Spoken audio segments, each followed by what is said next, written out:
Thank you guys for tuning in to DeezNutz. And as always, we got comedian Grossman. What's up, world? Dave Lawson. What it do? What it do? And we got my boy, what's his name? Deez White. Invited the nigga. No, I'm just trying to figure it out. So you ain't trying to see shit about me. You don't know your I name? grew up with the nigga. I know. That's why I asked you, what's his name? You Tupac. There he go.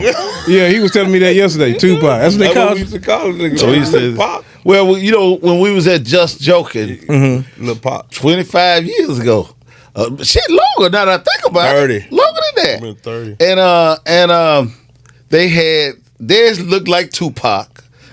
You know how you see somebody in the club and we had a name for, what was Alice's son name? Cause we used to call him Lil Puffy. Jerome. Not Jerome. Was Jerome the young one? And Big J was the big Okay, yeah. We used to call him Puffy. He looked like a little Puffy at the time. You know like P. Diddy. Not to kill him down, but you know, back then with J-Lo. And it was somebody else in there. It was somebody else. It looked just like a character. We had nicknames for everybody. We had nicknames, man. In there, yeah. So what was your nickname, Dave? I ain't had one. So you ain't have one for everybody. Whole mongrel. Who? Whole mongrel. Whole monger. Whole monger. Yeah. Here come that whole monger. Hey, baby. Hey, come here. Let me buy you a drink. Let me buy you something. Hey, remember this here? Remember this here? Oh, yeah. He throw his keys down. He throw his keys, and women will stop. Hey, how you doing? Lost my car. Hang on. It's the Yeah, he had all kind of, Y'all go to all type of lies. So much. So, Dez, what's up, man? What you been up to? Oh, man, you know, me, same fight, different round, telling these jokes, trying to make them work. That's what's up. Trying to figure out how to get a raise with them. That's about it. So, how long you been doing comedy? Professionally, I can say I know at least 30 years. Man. Yeah. So I got 90 years worth of comedy up here. Yeah, we was all around the same era coming in. We put in like that work. I was telling Terry probably about, I don't know, maybe 6 months before me, 9 months before me. And then I met you later on at Just Joking. Yeah, because I started comedy in Dallas. Yeah. So you transitioned from Dallas back to Houston. Yep. Okay. Yeah, Dad was hosting Steve Harvey Comedy Club. No stuff. Yeah. He was main host. Yeah. So how was that experience with Steve? It was an experience. You know, anytime you fucking with Steve, it's an experience. You know, I learned a lot of shit though. I will say that Steve is he will school you on some stuff, whether you wanted the education or not. You gonna get it. So and to be honest, it was some of the best information that I got, comedy wise and life wise. For real. Yeah. So do you use anything that you learned from him in today's comedy? What you do? Yeah. A lot of my stage presence and confidence, I got that from Steve. Okay. And how to do that without even saying anything. Like I learned it to where I said to watch where he could come out and command an audience and he ain't even said nothing yet. So, you know, and that I found out that's an art form to that. So yeah. So, you know, since you say that, one thing about and you guys can correct me if I'm wrong, what I noticed about a lot of comics, the older comics, they use comedy as their main hustle, but it transitioned them to another stage. Like acting, hosting TV shows, national TV shows. Yeah, you turn into a business. So, I mean, how do you see yourself doing it? Or is that one of your plans to do something of that nature or what? Yeah, well, like I had transferred from comedy, from stand up to radio. Like I did radio, and it was cool. You know, only reason why I didn't stay in radio, and probably the only reason why I'm not in radio now, it wasn't a passion of mine. Okay, that was something that came to me and was like, "Hey, you think you would like to do this?" And I was like, "Yeah." And they was like, "Hey, what if we pay you for this? Will you come every day?" I was like, "Shit, what you gonna pay me?" And when they showed me, I was like, "Yeah, I come every day." You know. So, you know, it went from that and doing it, and that whole thing I realized was something in itself too. And I found myself getting into that and kind of falling away from stand up or where I wanted to be as a stand up. So I kind of was like, No, I much rather tell jokes Than be on the radio. than somebody coming in here, Yeah. saying, "Hey, man, you can't talk about the Rockets like that." They don't like that. Yeah. In a comedy club, You say what you want to say. it's fuck them at that point. Yeah. Yeah. So yeah, but Yeah, and I can see that then. What about you, Dave? Well, first I want to say, I don't know if Dez remember what I used to always give Dez a compliment because he was saying the part about how he learned different things from Steve.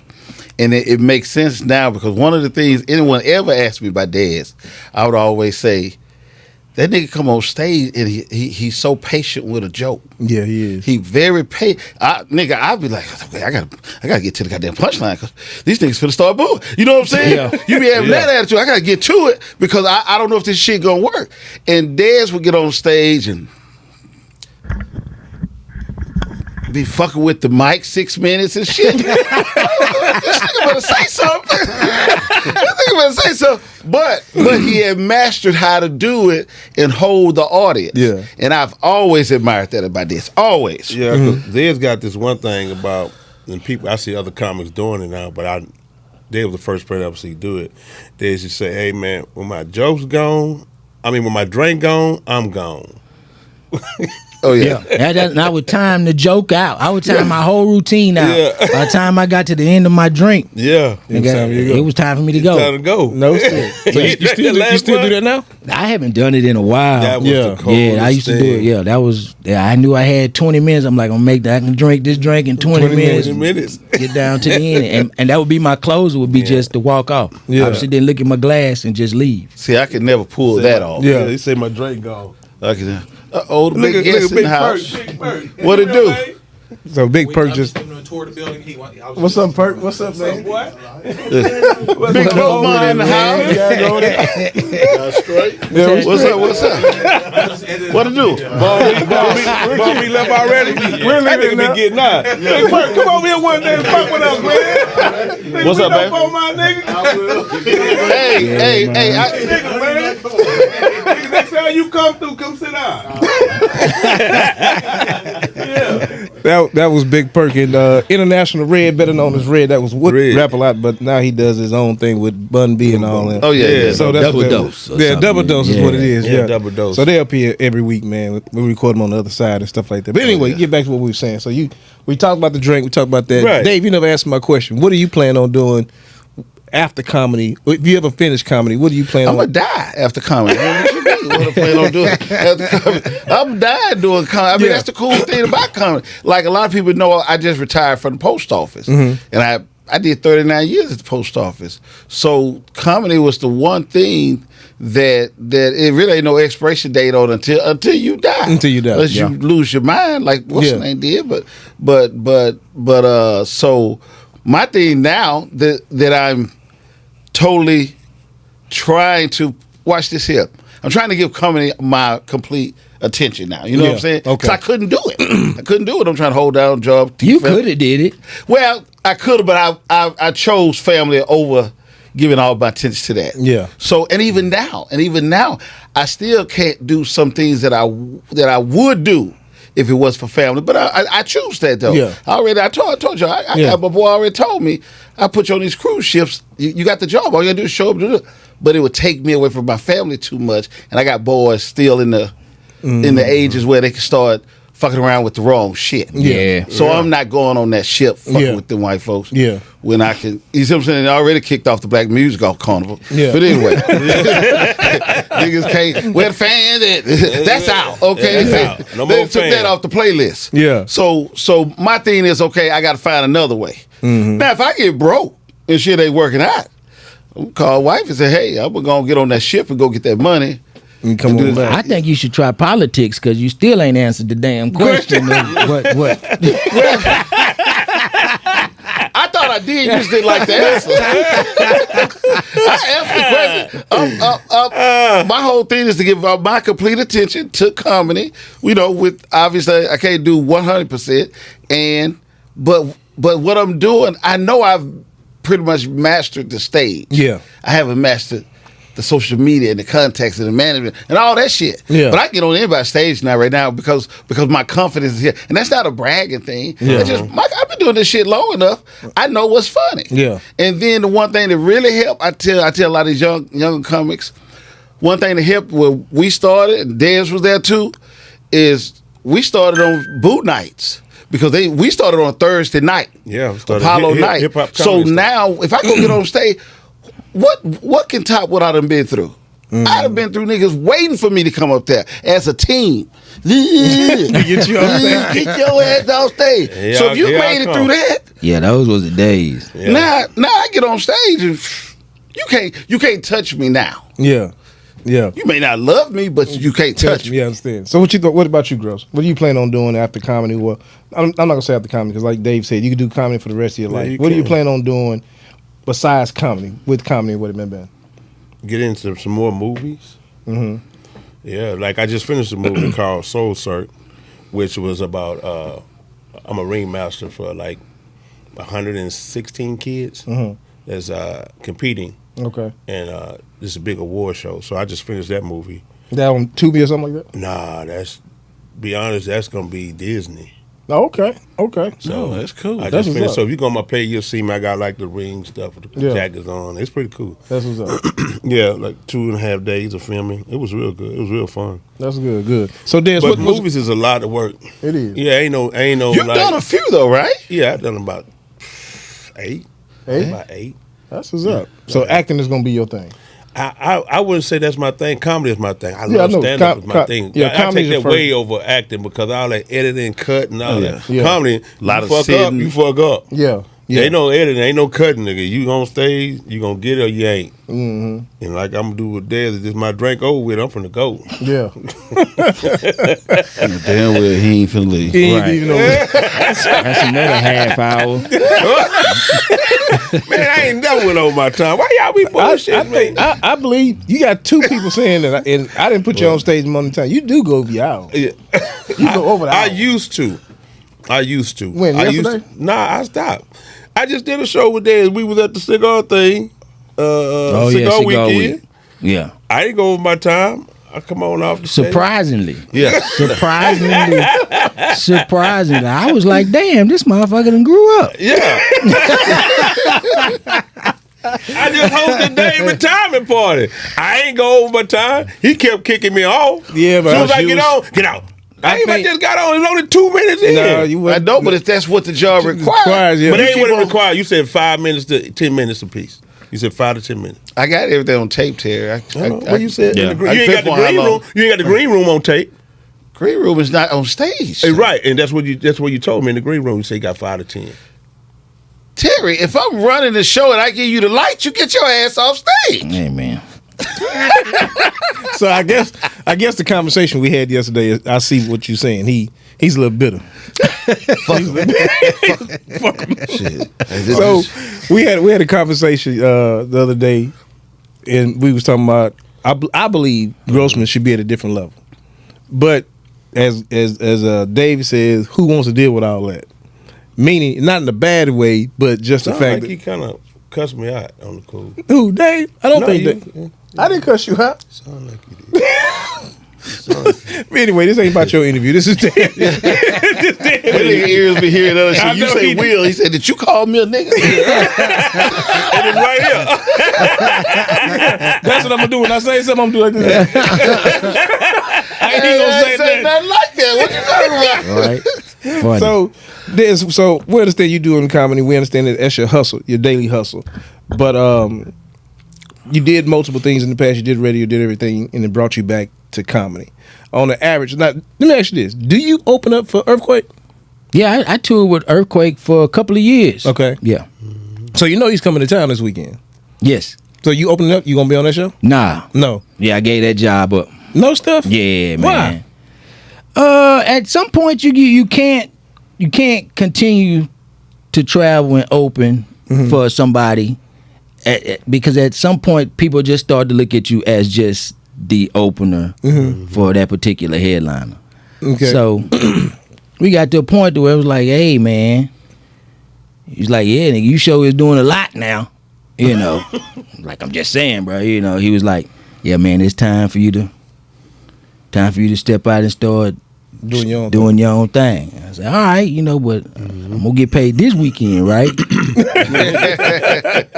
Like, yeah, I was like, "Well, cool," you know. So that was that, and but I had toured with other comics before. Like the first time I ever went on the road. The first time I went on the road was with Steve Harvey. Okay. That was my first experience, and I probably had been telling jokes 18 months or something. So that was a different experience to learn and go through that.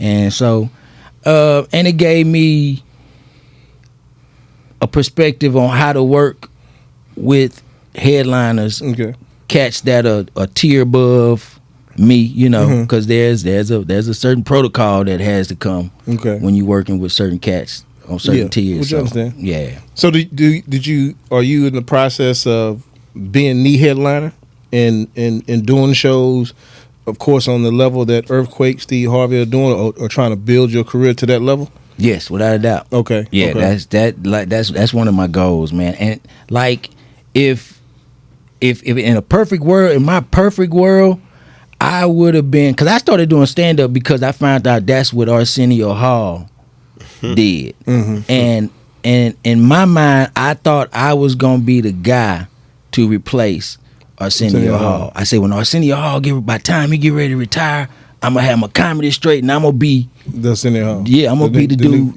I'm gonna be Sandy Roller Clip, all of that. You know. Yeah. So and I forgot about that name. You know what? That's the first time I heard somebody say that. That's the first time I heard somebody say something, because that's the reason why I started comedy, was Sinbad. Oh yeah, and I talked about that the last show. Yeah, because Sinbad was on Star Search. Yeah, and he was the first one I've seen do clean comedy on TV. You know, yeah, and I've never seen that before, and I was like, man, he funny, and I was like, man, I said, man, I can do that. I do that every day, and I just started doing it. So, what you saying to pursue that dream of taking Arsenio Hall's place? Now, I don't know the living situations. Did you have a desire to go to L.A. to pursue that particular dream? I didn't, and that's only because I was always, my thing about L.A. was, it was always, you don't go to L.A., L.A. come get you. Okay. You know, so I was like trying to figure out, okay, what do I do to make them, you know, say, hey, here I am, this is me. And then when I moved out there, I realized that, oh, this is a whole different kind of living going on out here. This ain't the same, you know. It's so many moving parts in LA going on. You be like, yeesh. No stuff. Yeah, man. You know. That's something like what you told us, Dave. Yeah. Like Rusha, like everybody know the story who was around that time. Rusha like really believed in me. I'm like, man, I got a apartment in Hollywood.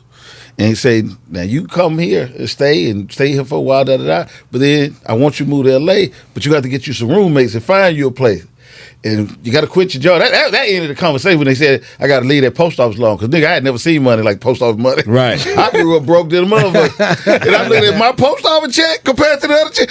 Nigga, I worked at a little hotel, and I would get a check every Monday for like $140, right? And this back in the late 80s. $140 every Monday. Then I get hired on the post office. Then I get a $1,200 check. Oh no, I'm not quitting this for some jokes. Oh hell no. So I couldn't see that vision. You know what I'm saying? Yeah. And I was like, nah, I ain't gonna be able to do it, Rusha. Man, you got it. You got what it take. Come on out. But like you said, all the moving parts. His first thing was you stay in my apartment on Gower. I never forget. He was right down the street from the waffle. What's the famous Roscoe's? waffle? Roscoe's. Yeah. Right around the corner from Roscoe's, the one in Hollywood. But then he was like, man, but after about a month, you gonna have to get you some roommates and y'all. But I tell you some people. I like, man, you stop talking. I'm not leaving Houston. You stop talking about that. Are they hiring at the post office in San Bernardino or something? And back then, a lot of those cats like Rushan and Steve, like that's what they used to always scream to comics. Oh, you ain't serious if you ain't quit your job. You know, you got to quit your job. You know, you got to quit your job. Yeah. And me, it was my freshman year in college, and I was like, well, shit, I ain't got a job. I ain't got a job to quit, so shit, I'm all in, you know. Right. I'm broke in college, shit. I'll be broke telling these jokes. Yeah. I can make 150. I'm gonna make 150. You know what I'm saying? Yeah. So with that being, and comedy is all you do, correct? Yeah. So when did it financially change for you to continue the entrepreneurship with just comedy?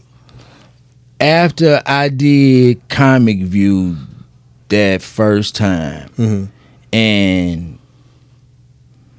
people was like, "Hey man, I want you to come, do this gig or whatever." I'm like, "All right, what it pay?" "Oh, it's $500." I was like, "For how long?"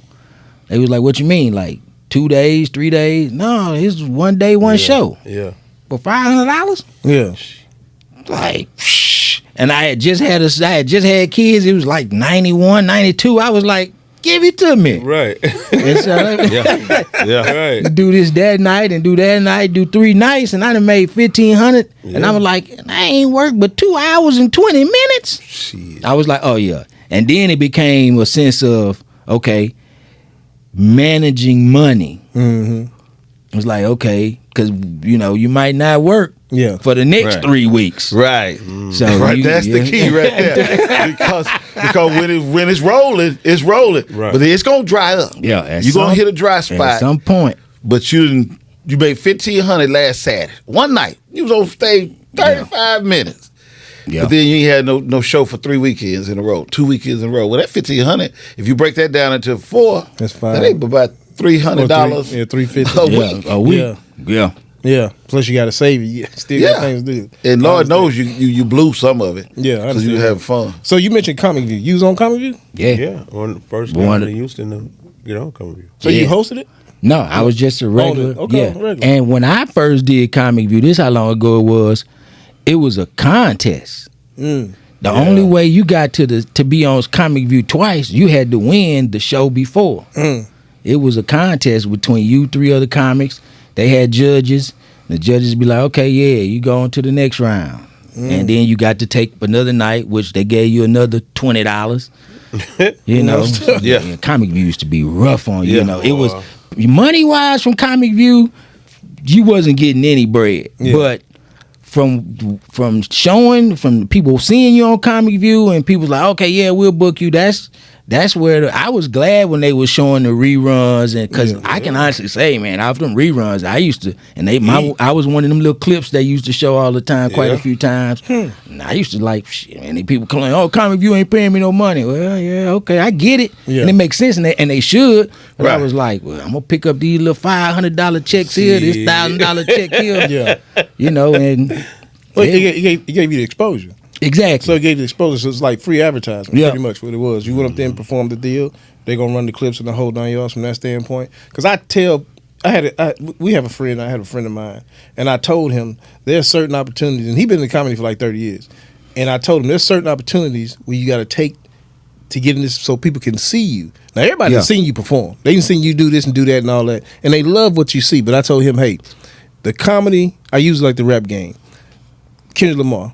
Before Kendrick Lamar became on a label and he was hot underground, and he rapped the way he needed to rap. That was him. Right. But the label came and said, hey, we put you on this main stage, but you got to tone it down a little bit, and that still took off. But when he took off, he made an album. He made a second album, the third album.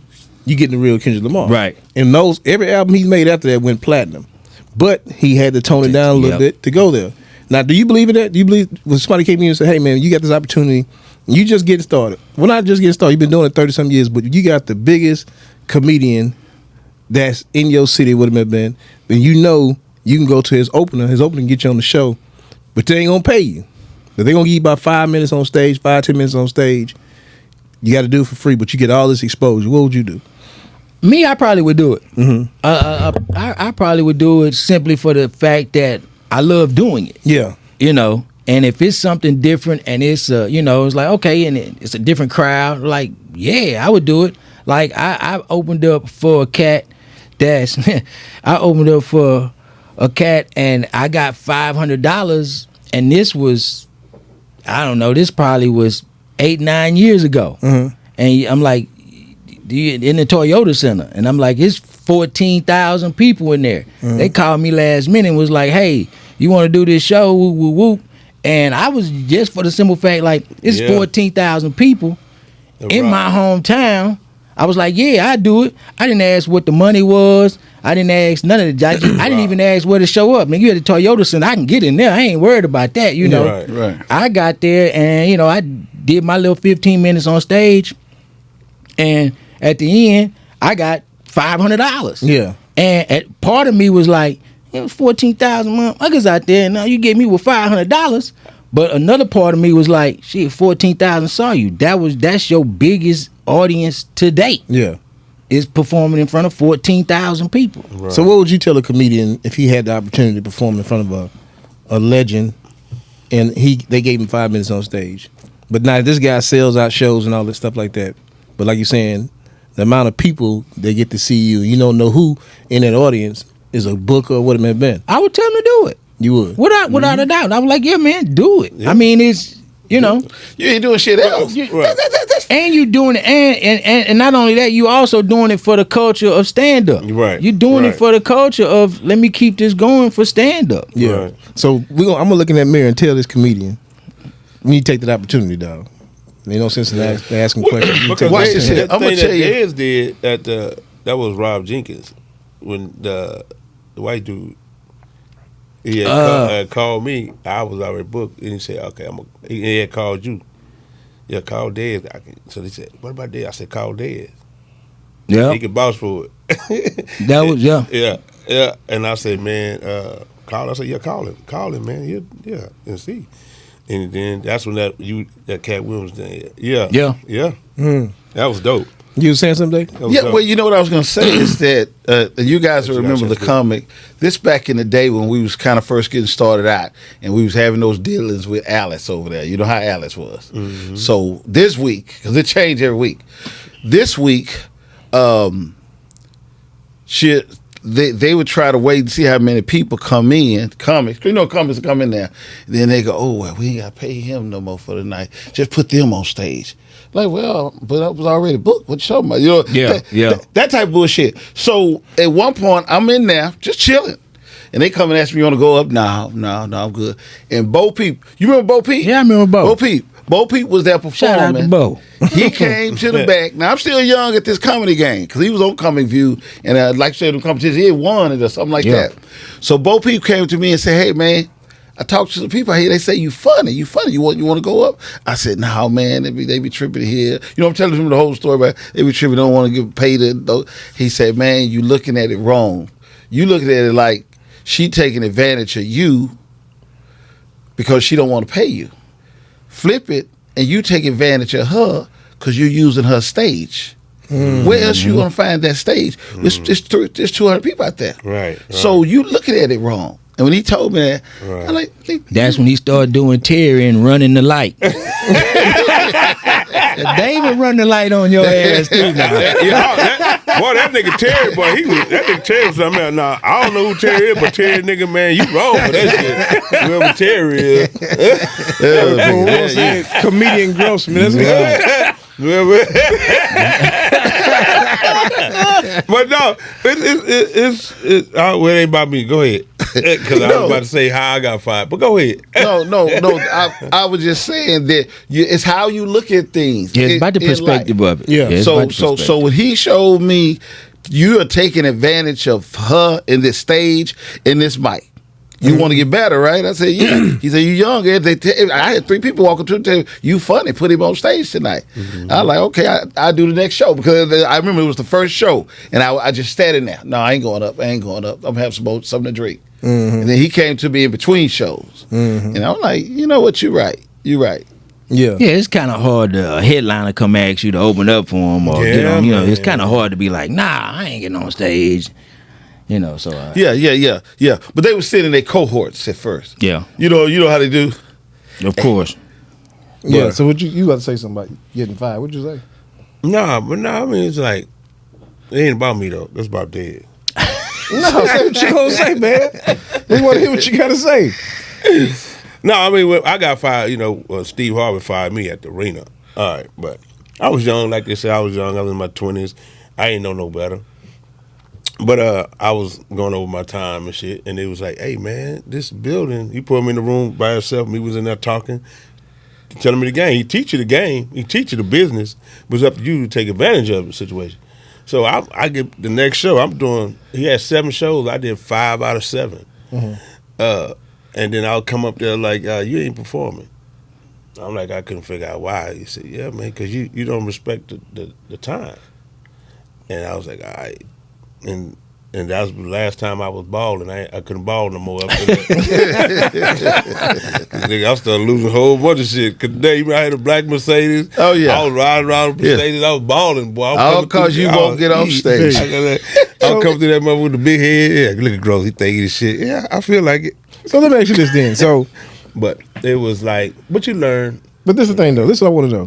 And what did you learn, and how did you feel after that? The fact of it is, you featuring this show. Steve Harvey's on it. Yeah. And at the end of the day, this was 20-something years ago? Shit, no, way longer than that, bro. But the deal of it is then, so you're still doing the same stuff you was doing back then. Because you got 2 scenes, people saying he go over his time. How did that make you feel? What did you learn from that? Well, me going over my time, because sometimes I get my time cut because of my energy. I know, but let's don't blame it on that. I'm thinking about the feel. The feel of it is, I understand your energy. We understand your energy is high. But no, I said sometimes my time get cut from where I was supposed to get off. Well, is it getting cut or they already said it?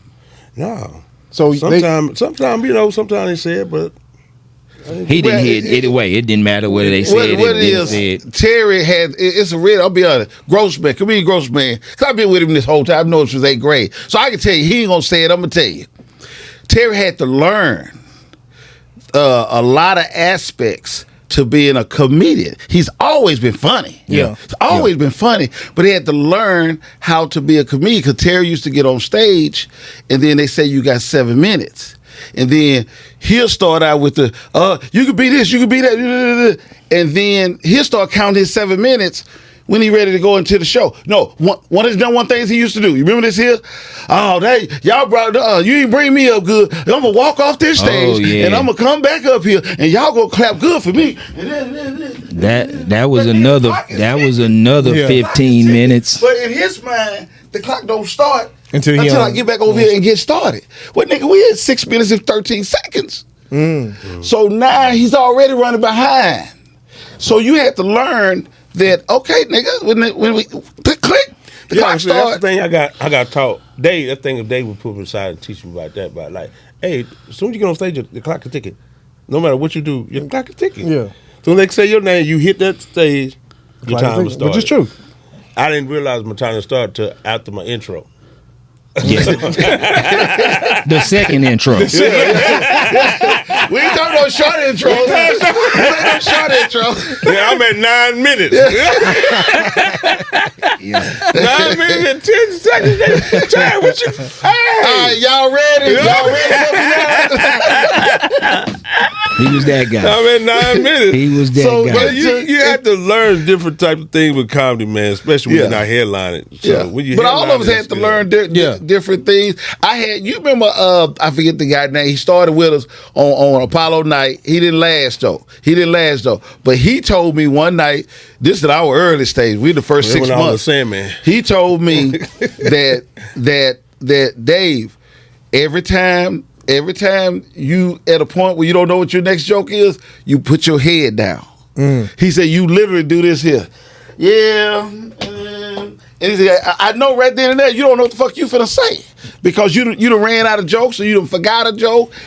He said that's not a good thing. That's someone who I was actually better at in comedy, but somebody can still tell you something. Oh yeah. If they ain't never been on stage, they can still tell you what I see. Yeah. No matter what, I don't do comedy, but I know what I see you doing. Right. And then from that point on, I had to learn to keep your head up.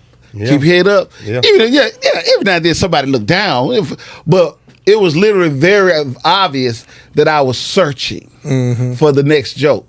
And that was one thing I had to learn. Yeah. And I'm like, okay, cool. So with you, Deez, did you ever experience something like that?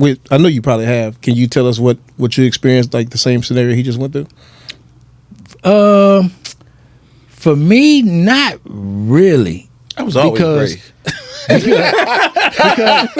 you got to understand, like I was taught, like I remember the first time I wanted to get paid doing comedy, and the guy Steve, I went to Steve and said, man, I want to do comedy, and he was like, all right, get paid or whatever, and he was like, I'm gonna tell you what you need to do. You want to start getting paid around here? He said, I want you to come watch these comics that I bring as headliners. He said, I want you to watch them every night. He said, I want you to figure out why they getting paid and you not.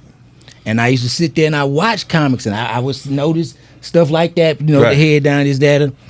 And I took theater in like high school my freshman year, so I knew it was certain things that you wasn't supposed to do, like you not supposed to give your back to the audience and stuff like that. So that was stuff I was always remember. So for me, it was kind of like, actually new. Now I had forgot stuff on stage, and again, I just turned that into part of the bit of me forgetting, right? To where it actually became a part of one of the jokes that I used to do, because so. So when you're doing comedy and just going over the base of the comedy, what's your favorite joke that you do and it's gonna hit every time? I know my favorite. Go ahead. A favorite of mine that I do that I think that could, No, not you think it's gonna hit. You know it's gonna hit. Because everybody got that joke. They know. I'm going to let him answer, but the only difference with this, after you've done it so long, to me, it's almost like, my first decade, it was this. Yeah. You know what I'm saying? Yeah. My first decade, it was this. Right. My second decade, this was my opener hitter. All right, so let's play it like that. That's a good one, Dave. Yeah, for me, it was a joke that I used to do about... Steve used to have this mural on the wall at his club behind you on stage. Okay. And it was the continent of Africa and all of that. But I don't know who the artist was, what part of Oak Cliff he was from. But the Africa looked more like a pork chop than Africa. So whenever I did that joke at the club, it would always Guaranteed. hit. It would always hit, because they were like, what is he talking about? And then when I would go to the mural, and they were like, it does look like that, And so it was that. Then later on, it became a joke about my wife and her husband that I used to do, a joke like that. It even to this day, it's still some of them last forever. Yeah. And how old is that joke? Man, I know that joke is about 15, 16 years old. Wow. Yeah. Wow. Yeah, I like the one when Deez say, when he paused for a minute, y'all take a break on y'all job, I'll take a break on mine. and you know what? That's how I came up with that, because that was one of the times a joke I forgot. And I was like, oh shit, okay, what am I doing? Like, and I'm just sitting there, and I'm like, man. I just had a brain fart and just forgot what it was. Right. And then, and I'm sitting there, and these people was looking at me, and I was like, okay, you have to say something to figure this out. And I was like, like y'all don't take breaks on y'all job. And when they started laughing, and then when I heard the laughter, that's when it clicked into, okay, this joke go right here. Yeah. Keep that. So now I'm gonna start pausing all the time now. I just need to and make it that. Make the brain refresh. That's There you go. Because when I first started, I say, damn, man, there's something wrong.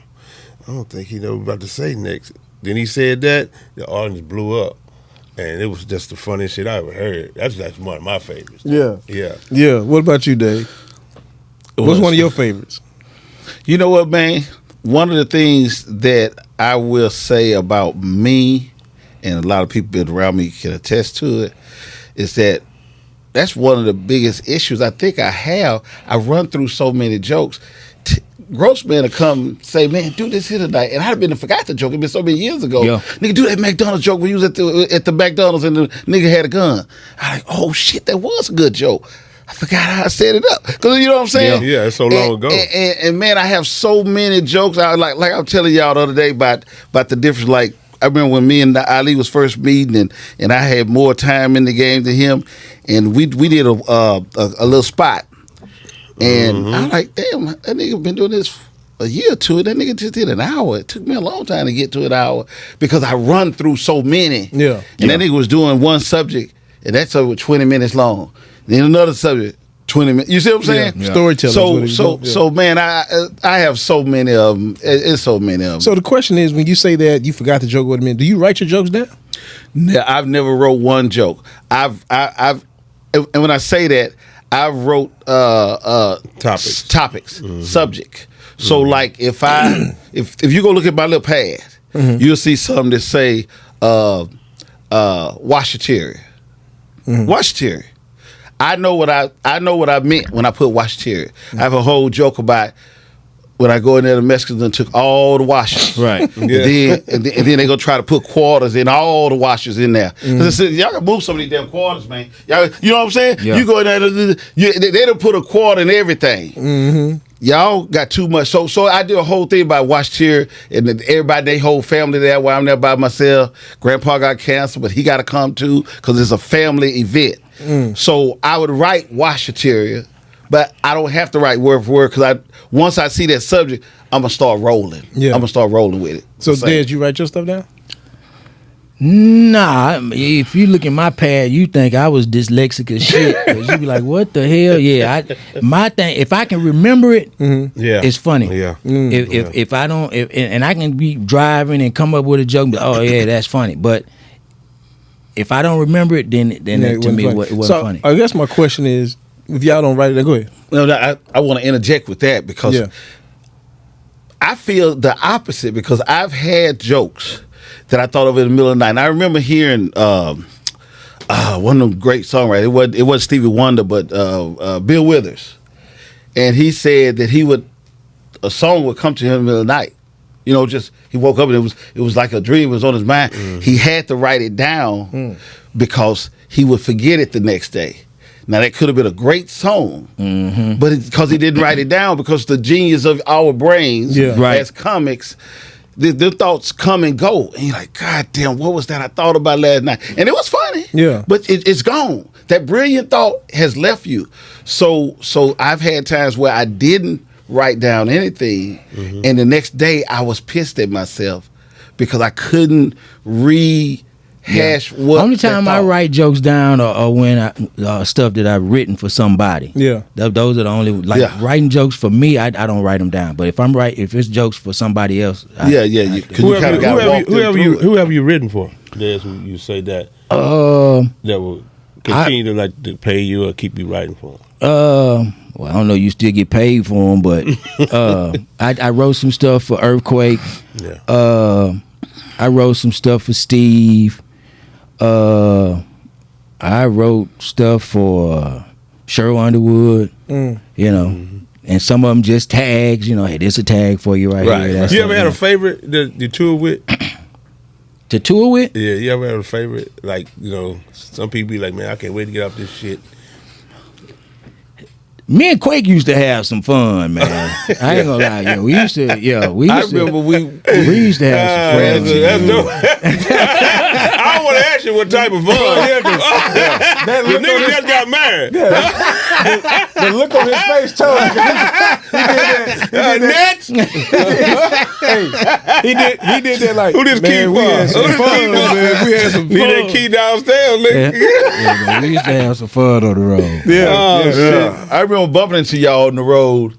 I believe what it was at that time, nephew Tommy had me doing some writing for him. So I was going, he would bring me out there with him, hanging out, and it was either Virginia or North Carolina. It was one of them East Coast. Oh yeah, I wrote for Tommy too. Yeah. Oh shit. I wrote his whole nephew thing. I wrote all that. So when you write for somebody, Niggas still owe you $40, nigga. Right. So but you was the original nephew, though. I'm saying I wrote all that. Yeah, you the original. no shit. Yeah, I wrote all that. Yeah. This nigga at the bottom, just look at the fine line. It's about this big. Deez. Created by Deez White. Yeah. So I guess my question is, when you write for somebody, and it's unlike the, or let me know, is it unlike the music game? So if I write for, if I write for an artist, I still get the points and all that stuff like that. Nah.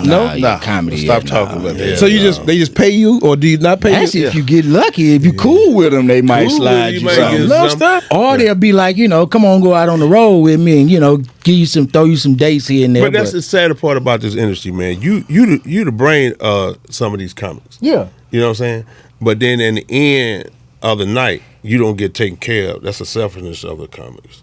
Some of the comics. I guess so. It's some bullshit because you helping them become millionaires, and they keeping you as a maid. Nigga. Well, I guess the thing of it is, I guess you know, you the cleanup man. So it's just like this here. Kevin Hart, he talks about it because he understands he doesn't write any of his jokes.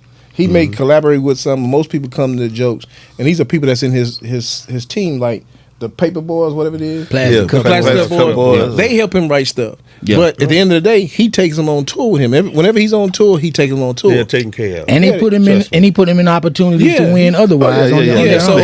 They got a big, huge podcast going Yeah, now. they do. But I'm saying, but unlike that, from what y'all saying, I'm comparing y'all situation to his situation, and they helped him rise up in what have been. And he's sharing it because I saw one episode he showed where he bought them all these luxury cars. He bought them Right. old school cars and stuff like that. I can tell you. Go ahead. Go ahead. No, go ahead. Finish what you're saying. But I'm just saying, why hasn't or has it the people you've written for like this, so they may take you on the road, give you an opportunity to make some money and stuff like that? Well, but I know what you just described is rare.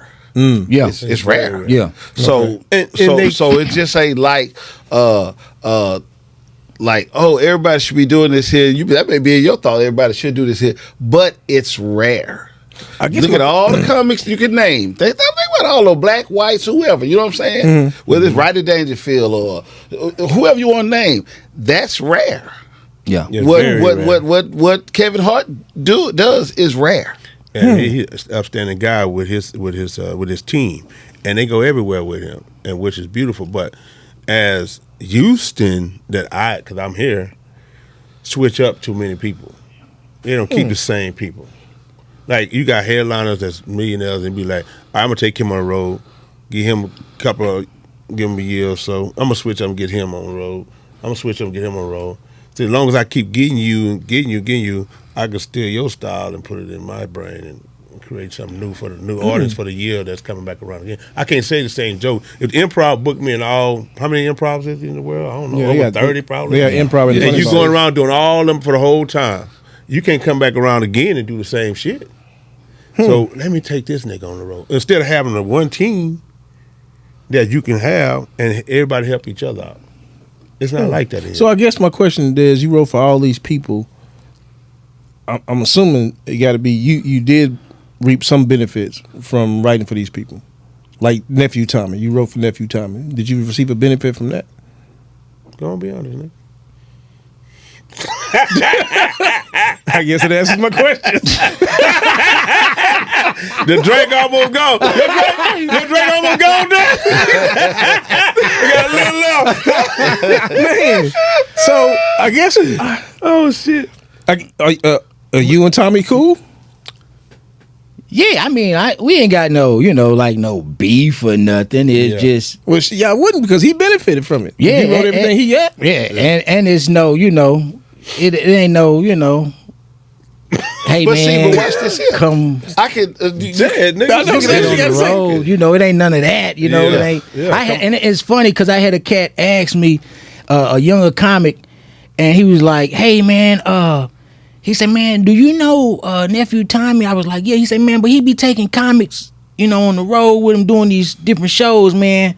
How come you ain't plug in with him so you could, go do that?" Yeah, I would ask the same question. And I looked at him and started laughing because I knew he didn't know the history of me and Tommy, because a lot of people don't. And then it was like at the same time it dawned on me like, hey, that some people just don't fuck with you. Yeah. And you know what? So this reminds me of the conversation we had about the comics. We say when the comic rises up, he come back and get his team or get people off his team and bring them up the ladder. Yeah. This is what this reminds me of. But It's the watch this here. Titanic, nigga. But it like I can't sit here and say, and it's not like changing nobody else's story. It's just I talk on my story.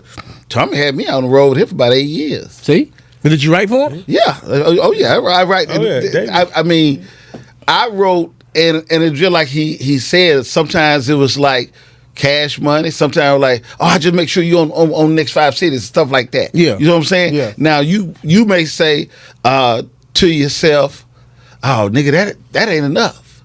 But you can say, okay, I'm gonna do it. So at the end of the day, I've got nothing. yeah. No,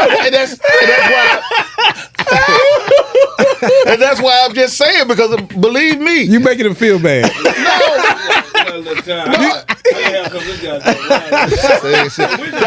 you miss how he did his bottom lip though. You miss how he did his bottom lip. He said, I have nothing. So I guess my question is, in regards to Earthquake, of course you wrote for him, you toured with him and stuff. Yeah. So you've been paid from that standpoint. Yeah, correct? yeah. And me and Quake boys. Me and Quake been boys. Yeah, you know. yeah, boy.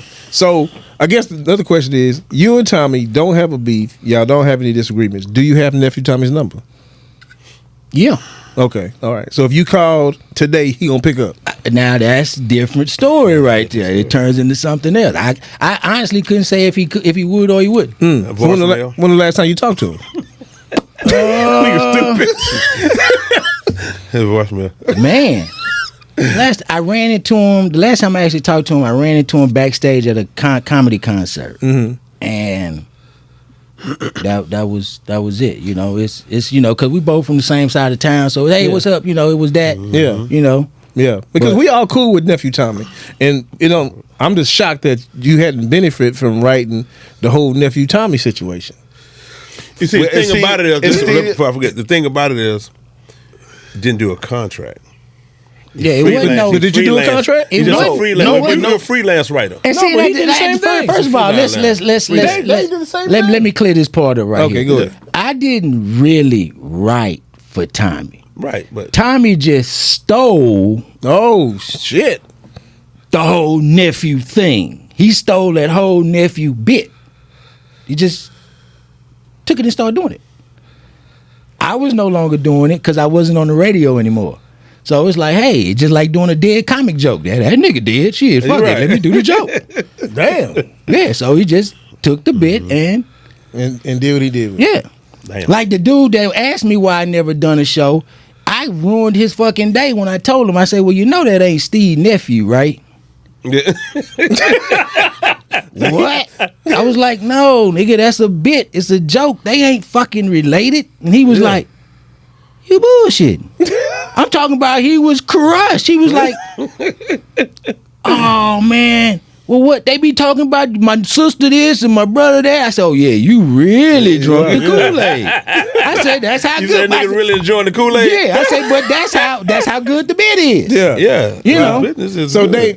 Dave, I'm sorry. Go I'm ahead, go ahead. Say sorry. what When you you said. said the nephew's Tommy bit he stole, what do you mean by the nephew Tommy bit he stole? The nephew, the So he was was- nephew on the morning show with I was Funky. on the I was a nephew on the Funky. morning show in Houston. in Houston with Funky. And that wasn't even a concept that they was doing or running with.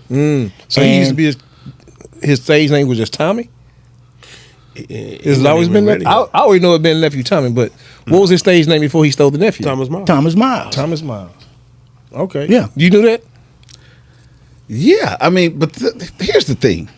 See, this sound like a nigga that got paid from it. Here's the thing. No. How you do it? Here's the thing. No, Now you got Because I know he cool with nephew Tommy. He close to nephew Tommy. yeah. close to the nigga. We all cool with him. But I'm just saying, you know, we all cool with him. We all cool with nephew. But this thing, I see a different. Here's the thing.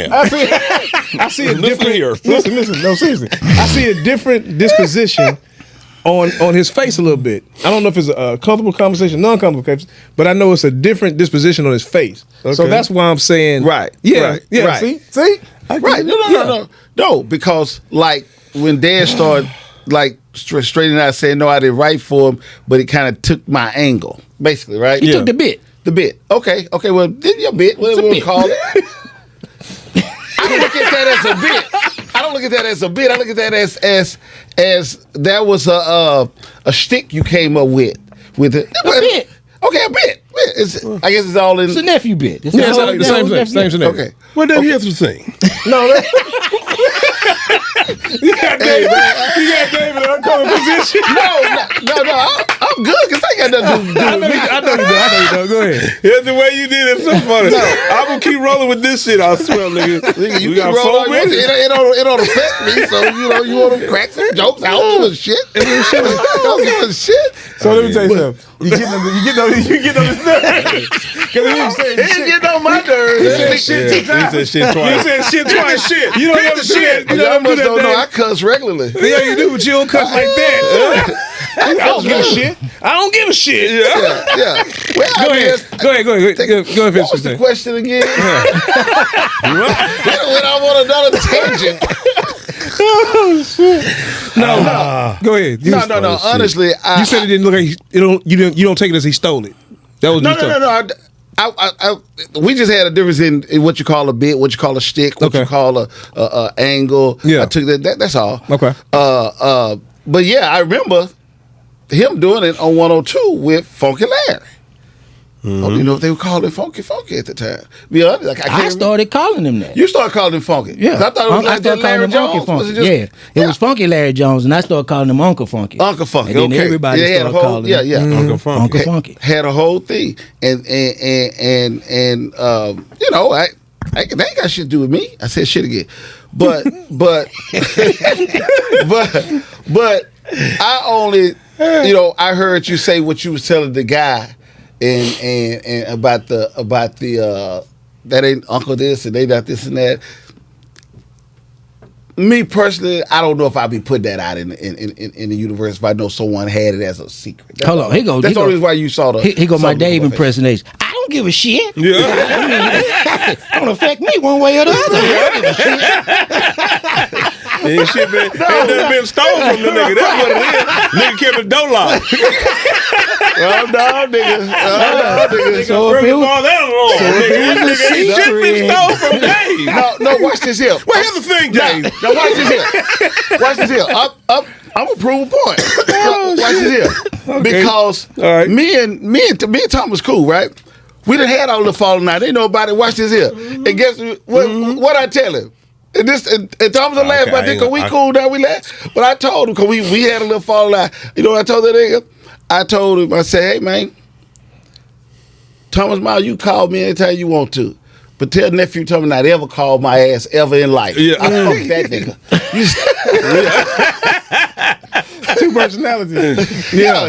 So it ain't like, you know, we had our beefs and stuff, you know, go back and forth. That's part of being around a motherfucker too much sometimes, you might say. Yeah. Because we was on the road and you gonna get into it, whether it's money, whether I thought I wrote this, I should have got this here for it, and I didn't get it, this, that. So all that there happens, but at the end of the day, you know. But let's say, so we got about another minute or two. Dave, let us know, after hearing what Deez said about Nephew Tommy, how does that make you feel? Or does it make you feel any type of way about Nephew Tommy? I don't give a shit. Okay.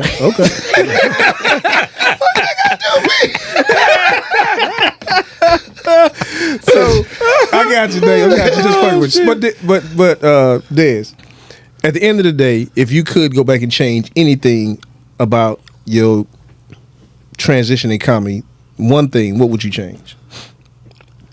I probably would have moved to LA instead of I would have when my career took out started going, I probably would just went to LA then and just it been what it was. And being what it was. Yeah. Yeah, Like Derek Ellis. I feel the same way. Like Derek Ellis, he left Houston, and comedian Derek Ellis, you can Google him. He moved to L.A. and started doing his thing. Yeah. But that was good. But I want to ask you this here. When you got out of radio, you think you ever go back in the radio and do your own radio show? Because you're known for being on the radio around the world, basically. So Probably if the situation was right, yeah, you know, if it was a good would you situation. put a team together? Call it I Am Deez. I would. I don't know if I could actually put a team together, but I would. Yeah. Wouldn't mind being part of a team, Like that. whether I put it together or, you know. Yeah, I think, you know. I thought you was pretty funny already. I think the end of the day, I had I enjoy listening to you on the radio. I think at the end of the day, radio. And if I could give you some advice, I would pursue radio again because of the way comedy is now in this stage where we at right now. Comedy is a little different. Comedy is more social media driven. You get a lot of comedians off of social and followers and stuff like that. And I think the end of the day is like Ricky Smiley. He does radio and he does comedy. He may pick, okay, I'm gonna do, because on the weekend they off, and most of the time comedians traveling on the weekend. So I would basically get me a situation like that and do the same scenario. I think you could actually do it. I think all four of us can do it. Yeah, I would. Like I said, I would. It wasn't nothing I would oppose of. Yeah. Of doing. Of doing it again. I don't know if I would do it quite like Ricky, because you go see Ricky stand up, you be like, nigga, get back on the radio. Yeah, but see, which is true. Here's the thing. I'm telling you, man. Well, man, at the end of the day, man, as always, Deez, we enjoyed having you on the show, man. Hey, I'm glad y'all invited me out. I'm glad we did too, man. So your show is next week on the 9th? Yeah, October 9th. All right, cool. October 9th at the Improv, Houston, Texas. Yeah, so definitely. if you're in Houston, go to the Improv, see Deez, man. One of the first brothers to do Comedy View tour with major artists all across the country, and also was on the radio here in Houston. There you go, man. We appreciate everybody. Again, we're gonna let comedian Grossman stop talking because he gonna go over his time and keep going. Like, well, I'm giving him. I know like blinking. I'm just giving him something that you didn't know. Okay. Started, man. Again, man, we appreciate y'all tuning in with myself, comedian Grossman, Dave Lawson, and comedian Deez White. Appreciate y'all.